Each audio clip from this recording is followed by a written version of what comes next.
Varžybos buvo tikrai geros, kovingos, gerai pataikėm, antroji pusė pakritom iki nuodą, papuolėm, bet ačiū Dievui visas gerai baigėsi ir antroji pusė susitvarkėm su Duliuku ir laimėjom.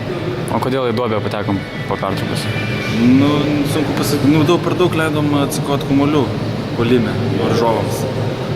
Turbūt toks buvo didžiausias, kad jie ten pataikė labai gerai, o mes kai pakreitom į duobelę, neužpuolėm, pradėjom nervintis ir taip gerai, kad Evaldas Baniulis įmetė 2 su baudą ir padėjo mums atsitiesti.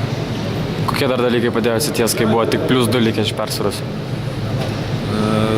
Manau, komandinis žaidimas, kad pradėjom komandiškai gintis,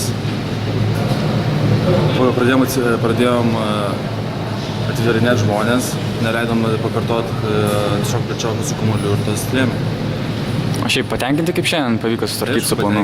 Viskas tvarkoja, planas 0, viskas džiugu, dabar važiuosim Marijampolės, bandysim paimti pergalę. O kokių dar rezervų turim prieš rungtynes? Kažką gal galim daryti geriau? Manau, reikia, atsitverti, neleisti tiek kamuolių pasimti, pasiėmė 20 kamuolių, man atrodo, per mūsų krepšių. Tai reikia, manau, atsitverti ir neleist pakartot kamuolių.